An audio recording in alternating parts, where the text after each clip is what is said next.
You ever notice how life doesn't knock politely when it's about to shift? It kicks the door in. And the ones who don't flinch, the ones who already knew it was coming, those are the ones who heard the warning. Not after everything went wrong. Before. The truth is, if you're waiting for a disaster to realize something needs to change, you're already late. Warnings don't show up after the fall. They whisper before the storm. And right now, for some of you watching this, the whisper is getting louder. See, when divine warnings come, they don't arrive with flashing red lights and sirens. They come wrapped in silence and symbols and patterns you keep ignoring because you're too comfortable or too distracted. Life doesn't owe you clarity. Sometimes the warning is the discomfort, that unease you can't shake, that sudden tension in a space that used to feel safe, that relationship that starts to itch like a wool sweater you've outgrown. But what do most people do? They numb it, they scroll past it, they drown it in noise, or so they don't have to listen to what their soul is screaming in silence. The warning is always subtle at first. A twitch in the matrix, a glitch in the routine, one conversation that feels just a little too off, one door that should have opened but didn't, and then you hear it again somewhere else, from someone else. Same message, different voice. That's not coincidence, that's coordination. Two angels, two messages. One mission: get your attention before you destroy something sacred. But here's the real reason most people miss it. They expect warnings to feel like fear. But divine warnings rarely come dressed as fear. They come dressed as truth. And the truth, when you're not ready to face it, feels like an attack. You'll call it stress, call it overthinking, call it anything but what it really is: you're higher. Self trying to drag you out of a burning building before the roof collapses. You think you're having anxiety, but really you're in the middle of a spiritual fire drill. The problem is, by the time most people realize they were being warned, they're already in ruins. The job fell apart. The betrayal happened. The opportunity vanished. And then they look back and say, something told me. Something always tells you. But you weren't listening. Or worse, you heard it and ignored it because it didn't come the way you wanted it to. You expected comfort, validation, a sign that didn't threaten your plans, but sometimes the most loving thing the divine can do is interrupt you. Let's go deeper. Why do these warnings come before the shift? Because you're not meant to survive the storm. You're meant to navigate it. The universe isn't interested in keeping you safe inside your little prison of routines and expectations. It wants to break you out, rip you away from everything fake. And if you're not paying attention, it will have to use chaos to do it. That's why the angels come early. That's why the whisper shows up before the explosion. So you have a chance to leave the building before it burns. And some of you are right there on the edge. You're in between seasons, in between stories, and everything feels foggy, unstable, maybe even lonely. That's not a punishment. That's positioning. That's God reshuffling the map while you're still holding onto an old compass. The warning came, not to scare you, but to invite you to move, to shift, to choose to listen before life forces you to change. So the question is, are you listening now? Because once the warning has been given, the clock starts ticking. Grace doesn't mean delay. It means you have a window, a small one, to get honest with yourself, to disconnect from what's draining you, to pull away from the crowd that looks alive but is actually sleepwalking. Because if you don't, the next warning won't be a whisper. It'll be a collapse. And by then it's not guidance. It's consequence. Let this be your moment. But don't wait for confirmation that's already been given in silence. When two angels are warning you, it means the next chapter has already been written. It's waiting on you to turn the page. Don't make the mistake of asking for a sign when you've already been shown the exit. You ever wonder why the things you used to enjoy suddenly feel empty? Like you're showing up, you're showing up. You're performing, but deep down something's disconnected. It's not that the world changed. It's that you did. And the moment your spirit starts to evolve, what used to satisfy you starts to suffocate you. That's not a crisis, that's clarity. and clarity always comes with a cost. See, when the divine is warning you, when those two angels start whispering, you're not just being told to leave a place. You're being shown that the person you were in that space is no longer compatible with the person you're becoming. That version of you, the one that tolerated lies, betrayed their own instincts, silenced their truth just to maintain peace, that version is being retired. And here's the kicker, not everyone around you is going to like who you're becoming. Because when you stop shrinking, you stop fitting into the roles they gave you. And that for them is threatening. But here's the deeper layer. The warning isn't just about external situations. It's not just get out of that relationship or leave that job. No, the real alarm is internal. It's your soul tapping the glass from the inside, screaming, this version of you isn't the final form. Stop clinging to it. And what do most people do? When they feel that, they negotiate. They say, maybe I can keep evolving and stay in this comfort zone. As if growth and safety ever held hands. You think your discomfort is a problem. It's not. It's a message. You're not supposed to feel at home in places you've outgrown. That tension, that ache, it's divine friction. And the angels don't stop whispering just because you've decided to hit the snooze button. No, the volume gets turned up, the pressure builds. Because the warning isn't meant to scare you. It's meant to disrupt the delusion that you can stay the same and still receive the future meant for your evolved self. Let me put it plainly, the same mindset that got you here will not get you there. That's the warning. Your old habits won't sustain the new season, your old coping mechanisms. They'll sabotage what's coming. Your need to please, to fit in, to stay silent just to avoid conflict that's going to become the very reason you miss your elevation if you don't kill it now. The divine isn't punishing you with this discomfort. It's pruning you. And I get it, it's terrifying. Because transformation always comes with identity loss. Who are you without your titles? Who are you when you're no longer the fixer, the provider, the one everyone leans on? The answer isn't found in stillness. It's found in obedience. When the warning comes, when the message hits you in the gut and won't let go, you have two choices: pretend you didn't hear it, or move before the ground gives out beneath you. And I'll say this too, don't confuse delay with denial. Just because nothing bad has happened, it doesn't mean you're in the clear. Sometimes grace buys you time. But if you keep ignoring the message, time runs out. And then what was once a warning becomes regret. It's always better to walk away with your dignity than to be dragged out by reality. The shift that's coming for you, the elevation you've been praying for, it requires a death. The death of ego. The death of who you thought you had to be. You don't just step into your future. You shed your past. And right now, those two angels, they're not just warning you. They're standing guard. They're saying, we've seen what's waiting for you, but you've got to move. You've got to release this old skin. You've got to trust what you've outgrown. And if you're listening, really listening, you can feel it in your chest. That deep, knowing pull. That this isn't just another season. It's a crossroads. You don't get many of those, not like this. So ask yourself, is the person you're pretending to be worth losing the person you were born to become? You ever notice how silence speaks louder when you're on the edge of a breakthrough? It's funny how, just when you're about to step into a new level, everything goes quiet. People fall off, the phone stops ringing, the noise dies down. It's not a coincidence. That silence isn't absence, it's alignment. Because in the moments when God wants your full attention, He'll clear the stage, not to punish you, to prepare you. The two angels, they don't just show up to warn you about external danger. Sometimes they come to caution you about your own distractions. They come to remind you, if the enemy can't destroy you, he'll distract you. He'll dress the wrong opportunity in the right language. He'll send counterfeits that feel like confirmation. He'll cloud your judgment not with obvious lies, but with half-truths that feed your ego and stall your purpose. That's why discernment matters more than desire.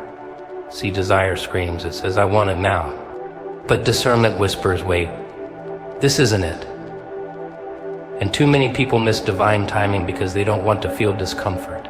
But breakthrough doesn't come in convenience. It comes in clarity. And clarity often costs you comfort, relationships, and even your own plans. Now this is where most people get it twisted. They assume that just because something looks good, sounds good, boom. But here's the harsh truth. Just because it's not toxic doesn't mean it's aligned. The angels don't just warn you about what's evil. They warn you about what's almost right. And almost right is still wrong when you're called to precision. There's a danger in being spiritually numb. A danger in being so used to noise that silence feels like punishment. So when the angels go quiet, when heaven seems to go still, it's not that you've been forgotten. It's that you're in training. You're in the moment where all the noise is removed so you can hear what actually matters. The silence, that's your classroom, but the tragedy, most people run from that silence. They fill it with busyness. They seek validation from people who were never meant to be their compass. They scroll endlessly, binge distractions, and call it rest. But rest without reflection is just avoidance. And if you avoid reflection, you delay transformation. Listen closely when the two angels are warning you. They're not just pointing to danger. They're revealing where you've been relying on false sources. They're saying you've looked to the crowd for answers only God can give. You've leaned on patterns you should have broken. You've depended on timelines you invented. That ends now. This is the moment you're being invited to recalibrate. To slow down enough to recognize when a door is dressed like destiny. But it's just a detour. Because the enemy knows you won't bow to fear, but you might compromise for comfort. So he doesn't always send storms. Sometimes he sends silence and watches what you do with it. Don't make the mistake of equating silence with abandonment. Sometimes God goes quiet because he's already given you the instruction. You're just waiting for confirmation you don't need. And the angels are watching to see if you trust what was said in the light, even when you're walking through the dark. You're not being punished. You're being positioned. The angels are drawing a line. They're saying now is the time to stop leaning on instinct and start trusting insight. You're not in a holding pattern, you're in a proving ground. Because before elevation comes separation. Before favor comes formation. Before promotion comes pruning. And silence is the scalpel that cuts away everything you don't need for the next chapter. You want clarity? Then sit with the silence. Let it offend you. Let it strip away your pride, your impatience, your addiction to control. Let it confront your false timelines and buried fears. Because until you can face the quiet, you'll keep repeating cycles dressed in new scenery. The angels aren't here to coddle you. They're here to awaken you, to snap you out of autopilot, to interrupt your comfort long enough for conviction to take root. And if you're hearing this now, you already know they've been speaking. The question is, have you been listening? Clarity doesn't scream at whispers. And if you're too busy chasing noise, you'll miss the divine warning that was meant to shift your entire path. You ever notice how life has this strange way of exposing the truth when you're finally strong enough to handle it? Not before. Not when you're still clinging to illusions or praying for comfort, but right when you've been stretched enough, broken enough to see without filters. That's when the veil lifts. And one of the most sobering truths you'll ever face is this: not everyone around you is for you. Some are near you, some are with you, but very few are aligned with you, and even fewer are assigned to you. When the angels warn you, it's not always about demons. Sometimes the warning is about familiar faces carrying unfamiliar motives. Sometimes the danger doesn't wear a mask, it wears a smile. It congratulates you in public, questions you in private, and silently competes when you're not looking. You don't notice it at first because you're loyal. You're generous with your trust. And that's not a flaw, it's a strength. But it becomes your weakness when you ignore the patterns. See, some people are seasonal scaffolding. They're there to help build the framework of a chapter, but they were never meant to live in the house you're becoming. And when you confuse temporary tools with permanent pieces, you start holding on to what God is trying to remove. That's the warning. That's where discernment must speak louder than attachment. Think about this. How many times have you lowered your frequency to keep the peace? How many times have you silenced your own growth just to stay palatable to people who never even clapped for your soul? Only your survival. That's not loyalty. That's self-sabotage dressed up as humility. The angels aren't just pointing to people, they're pointing to energy, environments, habits, agreements you've made in silence, unspoken contracts that say, as long as I don't outgrow you, you won't leave me. But the cost of staying small for the sake of acceptance is spiritual bankruptcy. You cannot keep feeding what is starving your spirit. Here's the twist. Most of the betrayal doesn't come when you're weak. It comes when you're evolving. When your light starts piercing the spaces that were comfortable in your darkness. That's when the mask starts slipping. That's when the jokes start sounding like jabs. That's when the silence from those who once praised you becomes louder than their words ever were. And if you're not careful, you'll take their withdrawal personally. But don't. The angelic warning isn't they hate you. It's deeper. It's they can't go where you're going. Not because they're bad. Some of them are good people. Kind even. But kindness isn't the same as compatibility. They were sent to walk with a version of you that no longer exists. The grief and growth isn't just about what you gain, it's what you outgrow. And what you must bury while still breathing. You'll be asked to mourn people who are still alive, situations that are still functional, relationships that still feel comfortable. But if it's not aligned anymore, it's a weight disguised as a wing. Here's where people fall asleep. They confuse loyalty with alignment. They stay connected to dysfunction out of memory, not mission. But God isn't moved by your nostalgia, He's moved by your obedience. When He sends angels to warn you, they're not here to validate your feelings. They're here to protect your future. And that means they'll push you to let go of hands that are holding you back, even if those hands once carried you. Now, if this makes you uncomfortable, good. Growth isn't a gentle process. It's violent to your old identity. It rips the masks, exposes the codependency, and calls out the lies you've made livable. But what's on the other side of that exposure? Liberation. That unshakable peace that comes from knowing you're no longer pretending to fit where you've outgrown. So when the angels warn you about misaligned connections, listen. They're not just saving you from pain, they're saving you for sagging. Because the longer you entertain what you've outgrown, the longer you postpone what's been prepared. And make no mistake, your next level is allergic to your last season's baggage.